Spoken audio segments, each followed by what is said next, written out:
Okay, so I'm going to be one of those quite annoying commercial breeders who sometimes when I'm working wonders actually what plant science has done for us apart from explain what we've already put together. Clearly, that really isn't the case when you start to roll up the list of technologies we use, understanding the genomes, access to new genes.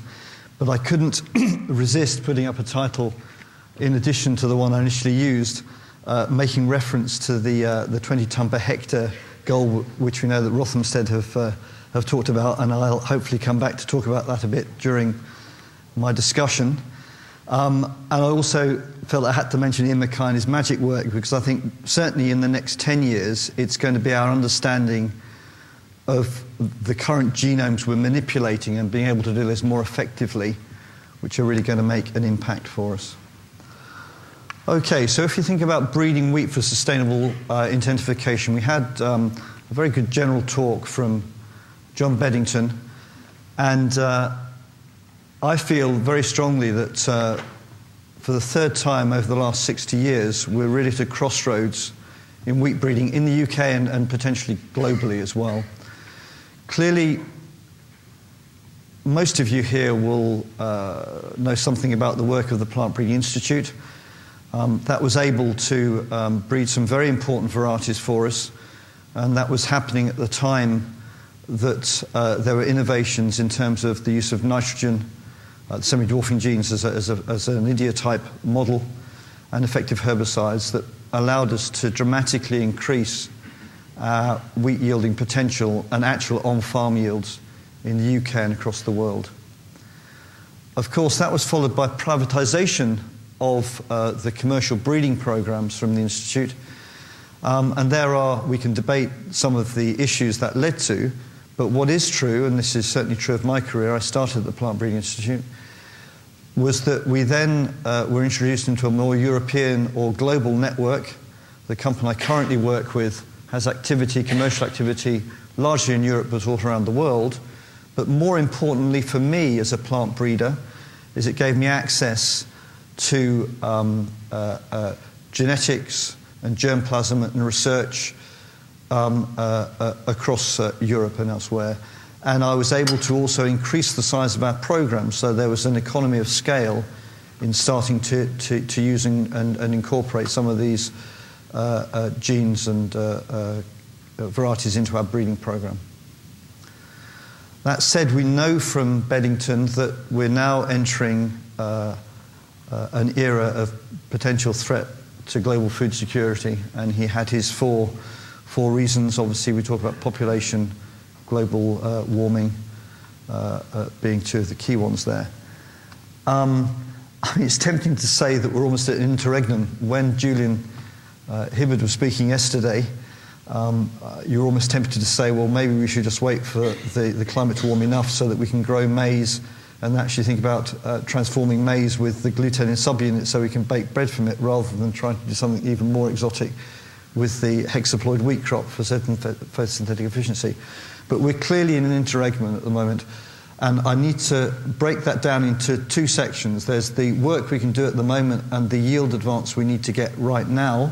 And don't forget the commercial varieties that are going to be grown over the next 5, 10 and 15 years.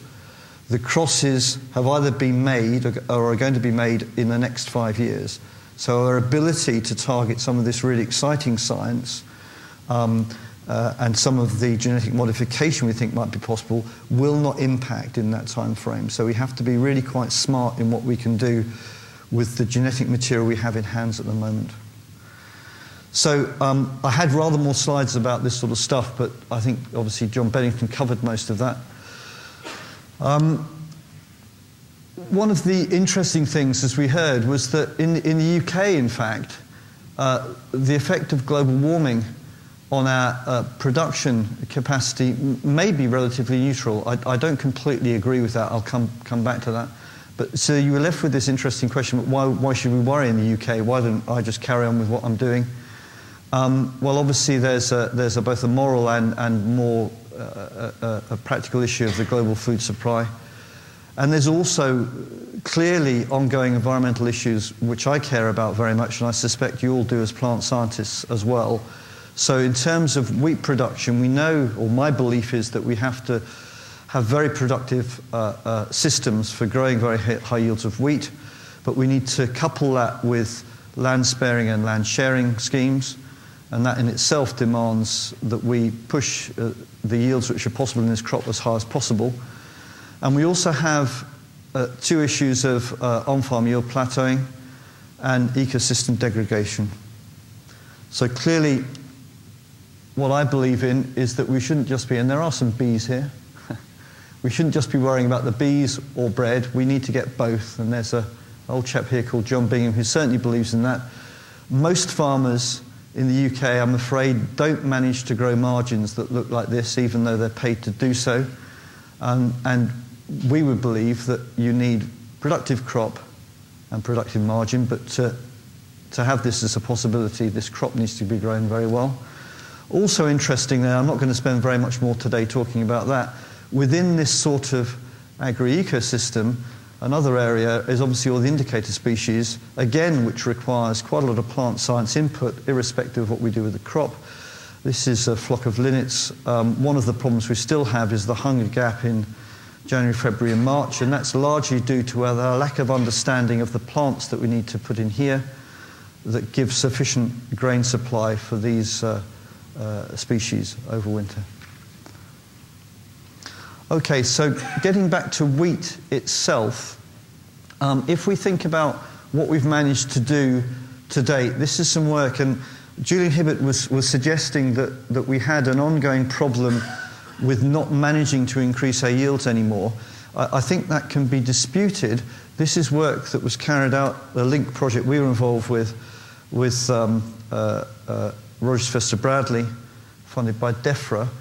And what this shows is in comparative trials, so this isn't historic data being put together, this is material that was grown over 3 years in a set of comparative trials, where we're actually looking at the tonnes per hectare, and obviously there was still quite significant yield increase. Ian Mackay's done some historic analysis of this, where he shows similar trend lines, and also suggests from 82 to 2007 about 90% of the yield gain that we're now witnessing in the development of these varieties is down to the genetics, not the combination of genetics and agronomy which Sylvie suggested in her earlier work. My colleague Ed Flatman has also looked at this by extrapolating HGCA data and following trend lines. This has only gone up to 2015. We need to redo this work. But there is some alarming statistics here within the current trend, and it looks fairly solid there as well. We're obviously talking about increases in yield, but they probably look to be rather too modest when we look at the challenge that Beddington was putting to us yesterday. There is another problem when I go to all this as well, in fact, that one of the things I think hasn't been sufficiently talked about and developed, and I don't think it's just something I can do as a commercial breeder, is that the genetic status quo is the extrapolation of those lines I showed you. What we need to have over this next 10, 15, 20 period is a policy laid out about what we feel are reasonable genetic gain targets, combining potentially the power of genomic selection, so that we have some reference point to see whether the commercial breeders are managing to hit these targets with the help of applied and academic research. One thing you'll notice also, even when I'm talking about these really quite stretching targets, if we think about what the current UK mean yield is, and this is why I was having, it's interesting to talk about the 2020 vision from Rothamsted and quite what that means. If we think of the on-farm yield in the UK, which is currently at 7.8%, if we apply these percentages, which at the moment I can't do, we're obviously growing yield at this sort of level, which again is not hitting your 20 tonnes potential. Coupled with that, of course, and this is something that Julian also mentioned, we have this issue, the red line is nitrogenous use, fertilizer use, okay? So that has plateaued out. Yields continuing to rise through this period where nitrogen fertilization was becoming limited. However, in this area here, we most certainly seem to be getting an on-farm yield problem. This is the subject of a DEFRA-funded project also that NAB are involved with. We've suggested, we're worried here, is it rotation, soil health, a number of issues, or also possibly an indication of some effects of global warming. That report is under development, and it is important for us to understand that clearly in terms of what we can then do in the genetics of the variety to try and break through whatever is causing this plateau, if it can be achieved by genetic means. One of the concerns I have is that we know there is a strong relationship between mean temperatures. So when this is particularly talking about when night temperatures go up and you have an impact on respiration, that does give you yield decrease. And so one of the issues we could be facing in the UK is mean night temperatures going up, giving us a problem with maintaining yield advance. So getting to the breeding for this, as I said, one of the things you need to realize is that we're dealing already within cycles that are anywhere between 11 and at the quickest 7 years, taking into account the 2 to 3 years of official government testing before we can release a commercial variety. So from first cross to releasing a commercial variety, we will take 4 to 5 years in the breeding of that variety, and then there's the official piece. Around that, obviously, we cluster useful technologies. So in-house, most plant breeders will have their own pathology and a genetics resource capacity. We use this largely for developing parental resources, but we certainly need some help, and I'll come back to that, about the new genes we can put into this level of resource. The pathology I'll talk about later as well. And the marker-assisted breeding is obviously in the cusp of accelerating again with the SNP platform that's now being developed for wheat with work across the world, more particularly in the UK. We think about some of the work that's been led by Keith Edwards at Bristol. So one of the things when we think about what we should be doing in this breeding factor is that if we think about abiotic stress, for the UK, I think, or I contend, we're in fairly good shape. This is old data from work I did when I was based in France, and it was empirical selection. One of the things this shows is that I was able to start with a base of essentially PBI germplasm, and I was interested in introgressing some of the important traits to have success in France into that germplasm because I knew I had a very good base for some disease resistance and yield. And I was able to push the emergence and subsequent maturity of this material to be adapted to central France.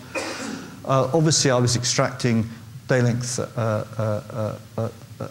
earliness per se genes, as well as messing about with the PPD genes in doing this. So as I say, this was empirical. We now also, so those genes are available for us, and we can migrate them into our UK germplasm base. We've got a very competitive French program that allows my company and other companies to do that. And we obviously now have the work of the likes of Dave Laurie, who have given us even more information about the genetic basis of some of these components. There's an interesting problem, as far as I can see, with some of Dave's work, in fact. I mean, it's fascinating that he's got this effect of gene duplication or silencing leading to some of these adaptation effects. I've got a problem in how, with maybe some of the people in the audience can help me, with the gene duplication work he's done, I'm imagining that our SNP work will not actually help us to select for some of those components. I don't know if anybody else has got any thoughts about that. In terms of disease resistance, again, we have quite a lot of genes available. We still need more, but again, this is where I feel quite excited about our genomic selection capacity, because we are able then to uncover the genetics of resistances we know to be durable from historic reasons. However, we also need to look for some new derivatives. There is some problem for that because obviously when we've used wild species in the past, we get new races developing against them, and also we often have some big problems of the resistances being linked to problems with yield. This is an example of some of the catastrophic effects we can manage to do in breeding. This is yellow rust breakdown a couple of years ago, and we're still living with this problem of major gene breakdown. One of the things we do have, at least now, to contend with that is an understanding of some of the durable resistance that was described 20, 30 years ago. Interestingly, this one in particular is from work by Peter Jack, has come down to 2-QTL, which have a rather interesting additive effect. You'll notice from this is SSR data, that developed from SSR, so Peter's in the process of converting this to SNP, a SNP platform. You'll notice this was established at the beginning of the 2000s. This again is an indication of the time all this takes. Our ability to unravel this QTL effect happened then, and this material is now only just at the top of our breeding programs. So, interesting effect. Our ability to use it as a breeding tool and produce a commercial variety is happening now, some 10 years later. Moving on quickly, obviously, when we think about the wheat crop, sustainable intensification is largely about the productivity, but one of the problems, obviously, commercial breeders have are holding together the characteristics which are needed within the crop, and that includes user functionality. We've been fairly good at maintaining that. We will have a problem going forward. Obviously, the functionality at low nitrogens, lower proteins. So we need to have better protein quality, particularly for bread use. And you can wonder if there's additional understanding we need to have with some of the minor genes, particularly within the low molecular weight glutenins and gliadins. Pre-harvest sprouting as well, with any issue of less stable weather events, is an ongoing and very important character for us. And there is research into that, both within our company and within the public sector. So moving on to the big one, productivity. We've seen that at the moment we're only getting about 0.5% annually. Now, I would like to think that can be maintained. We have to make it go faster, hence my table saying the sorts of targets we should be putting in place that require a more innovative application of genomic selection. But we'll need help. The commercial breeders will need help as to how we bring that about.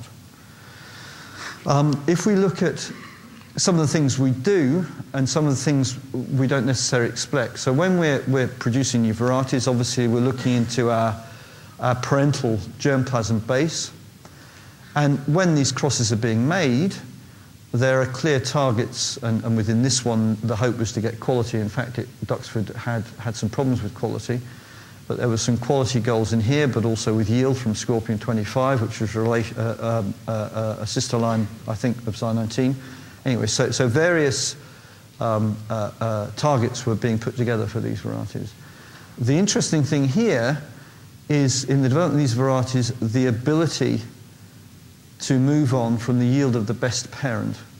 And we're still really quite poor at managing to predict that. So as I say, this was a quality cross, and it's in fact, we've been able to extract quite a lot of yield from this cross compared to the best parent. Some of these other crosses that were carried out for biscuit or yield, a group 4 feed wheat, haven't done as well. And when we go down to this cross, which is interesting, obviously, there's been an underperformance compared to the best parent Robigus. The reason for that is another problem we have to deal with in breeding, in that this cross was made to have quality, but also to maintain the blossom midge resistance from Robigus, which was a character which didn't exist in quality lines until Q+ was delivered.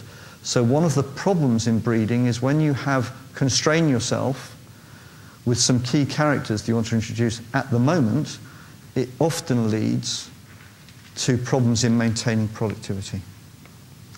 So one of the things we have to do with our understanding of the genome is clearly make our ability to get to these yield increases over time faster, to pull this line back. So we need to understand within the parental material the combinations we've got.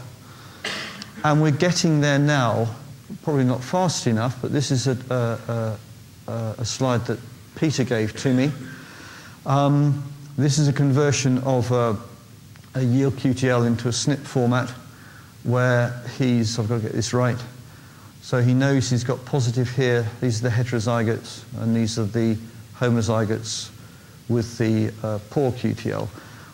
One of the issues, of course, I said early on that plant breeders will often say stupid things like, science is just telling me what I've already done.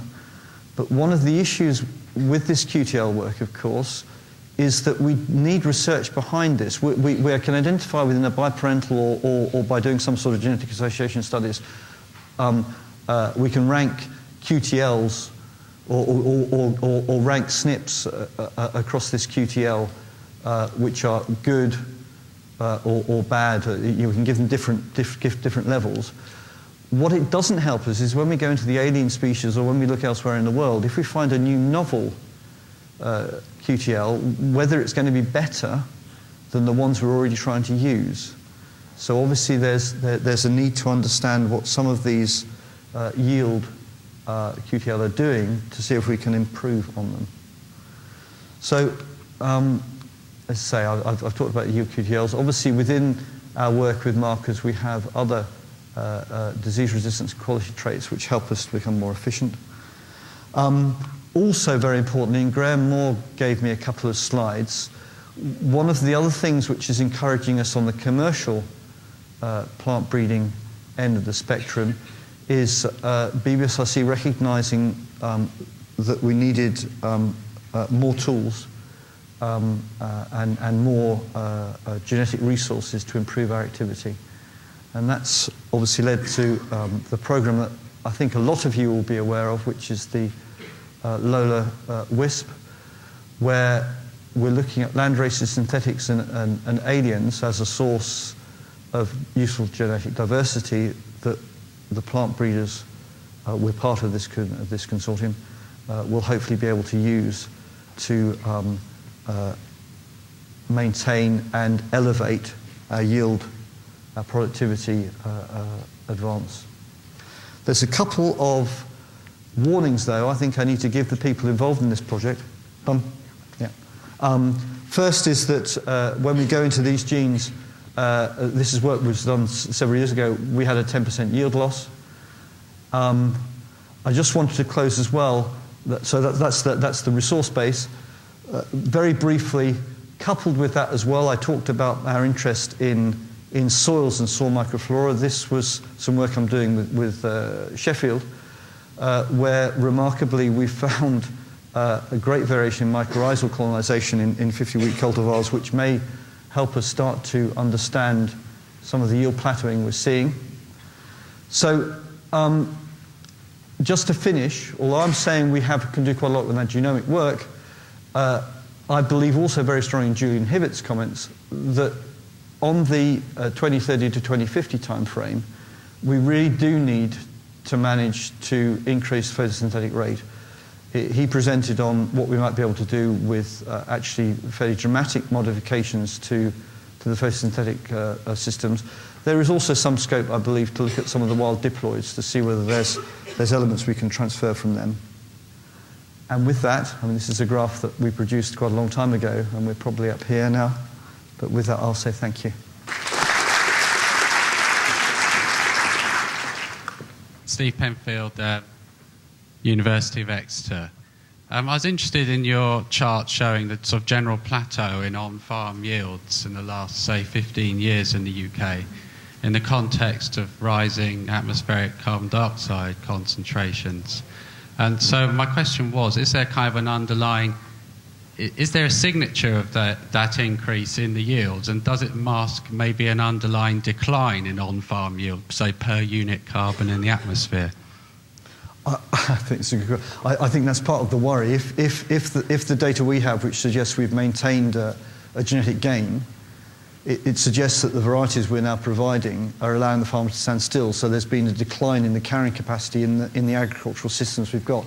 It's not quite as bad as the last 15 years. It's a little bit less than that, sort of mid-2000s probably.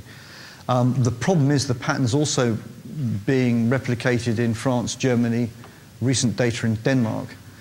So there is a real need to try and understand that and to know whether it's an agronomic problem, which may or may not be able to be rectified. So you think of shortening rotations, some of the crops in the rotations, less legumes, farm size getting substantially bigger. So there's going to be, I suspect, much more compaction problems as well. There's not the timeliness of agronomic intervention. Coupled with then my worry about any climate changes. I mean, elevated CO2, you should expect us to be going up, not down. So there is a bit of a concern. In practical terms, from my standpoint, there's a very large concern with that plateauing across northwest Europe, which should be some of the most productive wheat land in the world.